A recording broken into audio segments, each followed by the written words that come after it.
Yesus Kristus, salam jumpa secara online. Saya percaya Tuhan kita tidak pernah tertidur maupun terlelap, dan Anda semua dalam situasi di alam roh yang tidak menentu, di udara yang tidak menentu, maupun di bumi, di darat. Tapi kami percaya ada satu tempat yang pasti dan membuat kita tentu aman, yaitu di dalam hadirat Tuhan tentunya. Saya ingin membagikan kepada kalian semua apa yang saya praktekkan dan saya belajar dan sangat berbicara ke hati saya di musim seperti ini. I never think, saya nggak pernah berpikir bahwa di 2016 saya belajar untuk menanti Tuhan. Actually, kalau Daud berulang-ulang kali berkata, berdiam dirilah di hadapan Tuhan dan nantikan Dia. Di Mazmur 377, dia katakan itu. Di Mazmur 46 ayat 11, berdiam dirilah dan kenalilah Tuhan. Atau Tuhan yang berkata, berdiam dirilah, be still and know that I am God. Nah, hal-hal seperti ini sebetulnya ayat yang kita sudah baca berkali-kali, kita renungkan berkali-kali. Tapi kita mesti sampai kepada level kejujuran. Okay? Level integritas kita. Did we ever be still and know that He's God?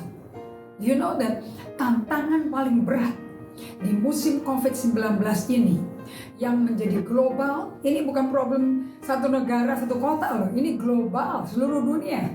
Amerika, Prancis, Italia, Jepang, Korea, Australia, New Zealand, Indonesia, semuanya mengalami pandemik COVID-19, si coronavirus ini loh, you know. Nah, saya belajar dari kehidupan Nabi Elia. Bagaimana Tuhan terlibat di dalam dia, bisa menanti Tuhan di tengah-tengah kelemahan manusia yang paling utama. Itu satu, kecapean. Kalau udah kecapean, badannya, fisiknya, jujur aja, badan itu rasanya kepingin geletak, tapi pikiran tegang karena banyak hal yang mesti ditangani. Namun, kalau berbaring, teler langsung. Tapi bisa tidur nggak ya? Nah, terus waktu doanya bagaimana? Waktu dengan Tuhannya gimana? Jujur saya sendiri pribadi mengalami itu semua. Dan tanpa sadar, kita tidak hiraukan rasa kecapean, tetapi tugas menanti, agenda full. Nah, mesti kelar, dan jadi janji bertemu sama orang gak bisa dibatalin, problem muncul, segala macam muncul. Jadi kita tuh dituntut untuk alert, berwas-was, waspada. Saya nggak tahu Anda pernah mengalami seperti ini apa tidak. Tentu di musim COVID-19 ini si COVID ini nggak pandang bulu, saudara-saudara.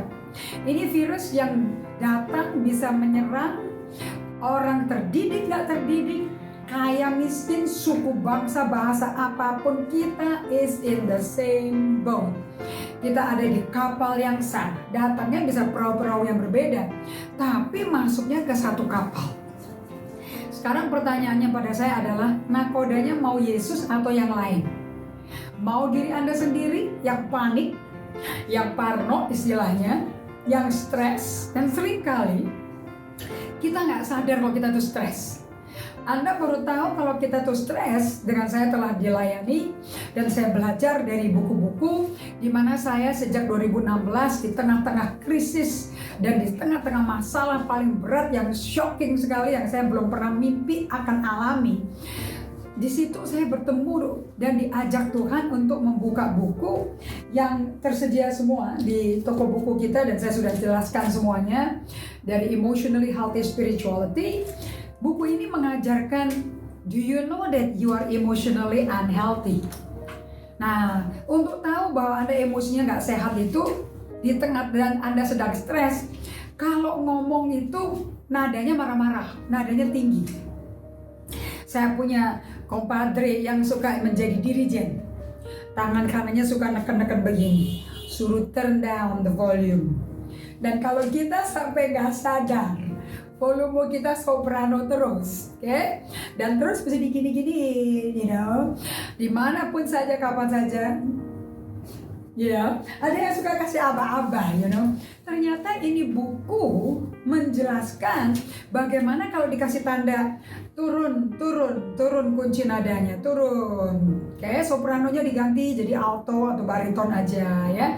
Jadi yang dengar itu enak. Itu prosedurnya dari biasa tingkat pitch tinggi ke turun yang kalem dan teduh, sehingga orang yang dengar itu bisa enak dengarnya, aman, terus menerima, dan juga merasa hati yang penyampainya itu lembut. Jadi dengar berita yang lembut itu enak gitu loh. Saya belajar ya hari ini ya, supaya saya bisa kasih berita lembut. Saya tidak tahu sampai saya belajar buku ini dan melatih diri saya untuk day by day. Kita baca di Kolose 3 ayat 10. Kalau di bahasa Inggrisnya itu, kita mesti mengenakan manusia baru yang diperbaharui sehari-harinya. Oke, kalau di bahasa Indonesianya disampaikannya seperti ini. Dan telah mengenakan manusia baru yang terus-menerus diperbaharui untuk memperoleh pengetahuan yang benar menurut gambar kaliknya. So kita mesti memakai bagian kita yang diperbaharui terus-menerus. Tentunya itu bagian yang namanya jiwa kita. Jiwa kita itu terdiri dari apa yang disebut sebagai pikiran, emosi, dan perasaan kita. Nah, mayoritas dari kita adalah orang-orang yang emosional. Jadi emosional ini bukan hanya buat perempuan loh. Di musim wabah pandemik COVID-19 lagi perempuan jadi emosional. Karena apa? Karena masalah ekonomi terdampaki. Insecurity dari finances kita, karena banyak pegawai yang dirumahkan atau bahkan di PHK, tidak ada pesangon, bahkan yang di rumah pun tidak bisa kerja, atau kalau mesti kerja yang ada kerjaan, puji Tuhan, diberikan pemotongan gaji 25% sampai 50%, bahkan ada yang 75%, bahkan ada yang tidak dibayar sama sekali. Oke, semua yang di bisnis pariwisata dan sebagainya. So tentu ini akan membuat emosi-emosi gejolak semua. Gak mungkin enggak. Oke. Nah, di Kolose 3 ayat 10 di King James Bible berkata seperti ini. And have put on the new man. Tentu ini manusia baru, ini bukan rohnya, karena waktu kita lahir baru, roh kita udah baru. Ini jiwa kita. Which is renewed in knowledge after the image of him who created us. Oke. Nah, kalau saya pakai di terjemahan lain, saya pakai ESV ya. Dikatakan di sini bahwa atau American Standard Version, have put on the new man that is being renewed unto the knowledge after the image of him that created him. Jiwa kita itu harus diperbaharui. Saya mencari version dari Alkitab yang menjelaskan bahwa yang diperbaharui itu adalah jiwa kita dan terjadinya day by day. Jadi sesibuk-sibuknya kita dengan mempersiapkan diri merubah normal yang dulu normal sekarang jadi nggak normal. Sekarang normalnya mesti pakai masker, mesti pakai hand sanitizer, disinfecting rumahnya berkali-kali sendiri, mobil didisinfektan juga, luar dalam, baju kita didisinfektan. Kalau duduk di restoran kursinya didisinfektan dulu baru kita bisa duduk. Nah, saya mau Anda semuanya, ini adalah normal baru yang bisa bikin kita stres. Karena kita punya expenses meningkat. Dulu nggak pernah beli disinfektan, jarang kita beli hand sanitizer dan memakainya begitu tinggi frekuensinya. Oke, so saya mau supaya setiap kita ini di dalam perubahan musim ini betul-betul bisa bagaimana jiwa kita, emosi kita itu bisa stay safe, accepting people, bisa menerima satu sama lain, and bisa tender, sehingga kita bisa merefleksikan Kristus dalam kita, sebab kita pengikut Kristus. Oke, so saya mencoba cari.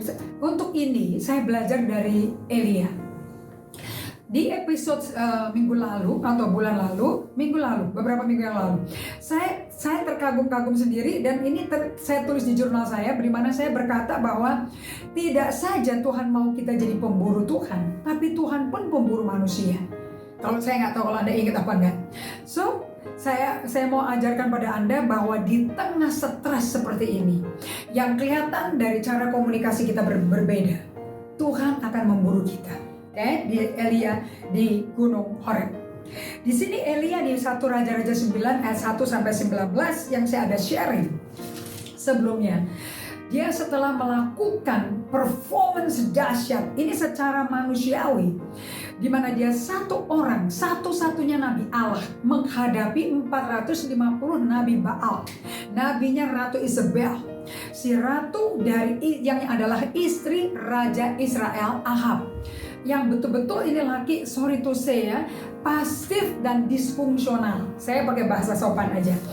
Oke, nah ini lagi dikontrol total. Dan di 1 Raja-Raja 18 ayat 4 dijelaskan Ratu Isabel itu pembunuh nabi-nabi Tuhan. So record high itu dia punya ketenaran. She is actually a murderer, pembunuh. Dan dia mau merubah negara Israel, negara yang Tuhan bangun, menjadi negara penyembah berhala. Nah, si Elia dipakai sama Tuhan untuk membawa orang Israel berbalik ke Tuhan. Dia melakukan bersama Tuhan showdown yang gila-gilaan, one against the whole nation, satu orang melawan seluruh bangsa. Di situ Israel waktu itu sudah mengalami kelaparan dan kekeringan 6 bulan, gak ada hujan, gak ada embun. Jadi gak ada pertanian, tidak ada buah, peternak semua pada kelaparan, manusia setengah mati nyari makanan. Makanya sedikit-sedikit sisa-sisa saja. Namun untuk bisa mengembalikan kesuburan itu, Israel mesti bertobat. Di situ Elia dengan gagah, dengan hadirat Tuhan menantang 450 nabi palsu, nabi Baal daripada Isabel. Panggil dong Tuhanmu. Kalau betul Tuhanmu itu Tuhan, bisa hentikan dong musim kelaparan ini. Mereka tore-tore badan, dansa-dansa, chanting, ngulang-ngulang, reciting, manggil segala macam, tidak muncul. Elia dengan berani berkata, lagi liburan, lagi tamasya kali dewamu, Tuhanmu kok gak jawab-jawab, 450 orang manggil, Tuhannya gak respon. Dia ketawa, saya pikir berani juga nih orang, you know? Ada Tuhan bersama dia. Kemudian gilirannya Elia. Di saat giliran dia, kok dia rendah hati sekali loh. Dia berkata seperti ini, kalau memang aku ini hamba Tuhan, nabi Tuhan, Tuhan tunjukkan hari ini juga aku nabimu, aku hambamu. Dia nggak ngotot langsung pamer, aku kan pendeta, kita kan pengikut Kristus, kita pasti bisa. Enggak, dia ambil posisi paling rendah dengan rendah hati sekali. Dia merendahkan diri berkata, kalau memang aku hambamu Tuhan, tunjukkanlah. Dan kemudian dia minta itu korban petang untuk dipenuhi sama air, dibikin parit, penuhi sama air. Dan di tengah-tengah kondisi yang basah total seperti itu, Tuhan menjawab doanya, doa rendah hatinya Elia. Dan api menjilat semua korban petang itu dan menjilat habis airnya. Api sama air kan nggak bersenyawa sebetulnya loh. Tapi hari itu habis total bersih. Langsung Raja Israel dan rakyat sujud menyembah, bertobat, mengakui kembali Allah Israel, Allah Abraham, Ishak, Yakub itu Allah yang benar. Saudara-saudara, di musim COVID-19 ini saatnya kita semua merendahkan hati. Para hamba Tuhan, para pemimpin. Saya senang teman-teman saya pada semua rendah hati, berdoa, tersungkur di kaki Tuhan. Kita berseru yuk, kalau betul kita ini hamba Tuhan, Tuhan jawablah. Dan kita persembahkan korban bakaran kita, korban penebus dosa. Kita berdiri bersyafaat atas nama negara, atas nama bangsa Indonesia. Dan berlutut di kaki Tuhan. Kalau betul kita hamba-Mu Tuhan, jawablah. Terimalah korban persembahan bakaran ini, korban tebusan dosa kita semua. Dengan kita mengaku dosa, Allah setia dan adil mengampuni kita. Itu janjinya bukan? Dan saya percaya api Allah Roh Kudus akan bakar habis semua virus COVID-19 ini. Waktu kita sehati seperti Yosafat, satu negara berlutut di hadapan Tuhan.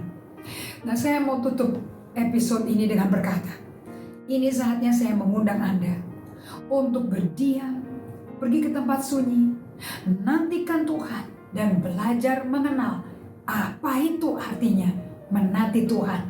Sampai kehancuran dari COVID-19 diselesaikan Tuhan. Di sini saya mau tantang Anda dan saya mau mengundang Anda untuk bisa berlutut dan berdoa. Mari kita berdoa. Dan saya serahkan ini di rumah masing-masing, lakukanlah ini. Saya juga akan berdoa sekarang, oke? Tuhan berkati.